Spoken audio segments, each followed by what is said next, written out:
Oh, it's been hot. 100 Fahrenheit, about 36 to 37 Celsius.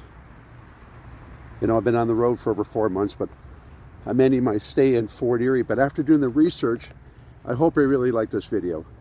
It's going to be about the smuggling activities back in the 30s and early 40s in this whole Fort Erie region up to Port Colbourne. So you'll find as my video progresses a bit, I've figured out more research, and I think you're going to appreciate that. I had 2 interviews, one with a former police officer, Dave Harrison, who's become a good friend here, taking me around, and also Mr. Miner, who both were interviewed and confirmed a lot of the rumors that we know about the smuggling in the areas, and also the hint about Al Capone and his gang, of which a lot of the history, you know, dismisses that he was actually in this area. But I hope you really enjoy this one. I've had a lot of fun doing this. There's not much to see along this portion of the Niagara River anymore, except the Canadian geese going down slowly down the Niagara River. It's hard to imagine, but yeah, we used to do tubing out the Niagara River and float down. But the reason I'm along this portion of the Niagara River, there are no houses anymore, but over 100 years ago during Prohibition, this whole area was a hotbed of smuggling booze across the border. It was huge business. You can see how close we are to the U.S. side.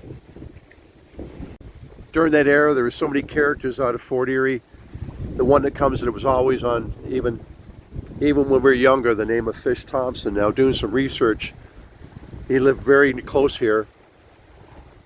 Large house, but even with digging, there wasn't much information on his, maybe possibly his real name, but with the amount of liquor that could go across the border at these points, it was hard for a lot of the U.S. authorities to even prevent the happening. And there's even rumors of Al Capone being in the area, and it makes sense in some ways because he and his mobster gang used to have a place maybe 20-30 kilometers from here that they used to go to. So it makes sense that Fort Erie being one of the key points he could have visited. So I kind of tend to believe the rumors. There's always been rumors that Al Capone had visited here a number of times, because you can take a look at it. We're only a short distance across the border. And it makes sense because he did have an island that he went to in Canada where they kind of hid out and enjoyed themselves. So the rumors could be true. This interview with Dave Harrison, the former Niagara police officer, Dave's got intimate knowledge over his years of working out at Port Colbourne and the whole region up to Long Beach about the smuggling back in the 30s and 40s. And his interview about his knowledge about the actual place where they were doing a lot of the smuggling to cross over to the U.S., and also his discussion with a 90-year-old woman numbered 20-30 years ago about the rumors in the area that she said was true. Al Capone was here. So hope you enjoy his interview. Hello, my name is Dave Harrison. I'm a retired Niagara Regional Police Officer. We're here in Lowbanks, just inside the Haldeman County, and we're looking at the Lowbanks Castle, which is destroyed over here. The Lowbanks Castle, some of the material that was used was brought here from the 4th Welland Canal when it was being under construction. I'm not sure how old the building itself was, but it may be over 100 years old. And there is some rumors that this was used with the rum and booze smuggling from the States. And there is some rumors that some of the mafia guys from like Al Capone used to come here. Years ago in 1988, 1990, when I was on patrol, I spoke to an older woman, and I'd heard these rumors. I talked to the older woman, and the older woman had told me, and she was in her 90s, said that these rumors were 100% truthful. So she knew that from her own family members. But anyways, apparently Al Capone, when the heat was on him in the States, he used to travel across Lake Erie, and he used to park there right at the castle, and that's where he hid some of his booze during Prohibition. In the distance, you'll see a castle-like structure, which was part of a property where they was rumored to be the smugglers were coming in. And if you look across, actually north of Buffalo's across here, we're talking 30 miles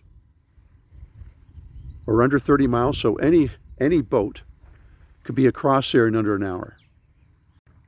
This entire area during the Depression in the 30s and early 40s, people had to work. And so if you take a look at it, it's a natural for a lot of people at night to be able to go into smuggling, bootlegging, and get their shipments across over to the U.S. But this castle in the distance, we're going to try to get closer. We can't guarantee be on private property, but it was rumored to be small boats would come in. There was a moat that was kind of put around it up to the house, and they could store a lot of the liquor in there, then take it out at night and transport it across to the U.S., which again would be less than an hour small boat trip. So it's just a glimpse of some of the shoreline along Port Colbourne of where these families from Tennessee would come up and actually stay in Port Colbourne, Ontario, and the shoreline hasn't changed that much in all these years. In the background is Bridgeburg, the former name, was the original name of Fort Erie where I grew up, and of course this section of town was called Bridgeburg. And I keep on reiterating the history in here. The Fenian raids, the War of 1812, a lot of the Underground Railway came here in the 60s. But my main focus for the video has to do with the smuggling. And your next interview is going to be Mr. Miner. His family goes back to the United Empire Loyalists that came up here. He believes his family came from the Tennessee, West Virginia areas, and they're up here. But he lives down the street from the very places where the smuggling took place, and he gave very specific, information to us. Now, the other thing I wanted to uncover, so you keep it like, is that the Hamilton Mafia in the 30s was heavily involved.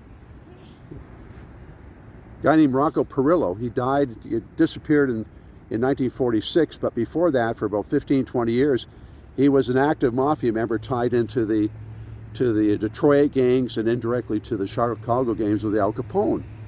Nothing's been proven directly, but he was shipping the booze through what they call the Purple Gang out of Detroit. They got that proved, and he was dealing with the soldiers of Capone. So I now have no doubt that Capone was in the area. He kept it all low key, and I hope the history books catch up on this. So hope you enjoy. Across to the States. Okay, what was he, a cook? He was a crook. Crook, okay, so he was bad. Don't get me laughing. This is very good. This is real good.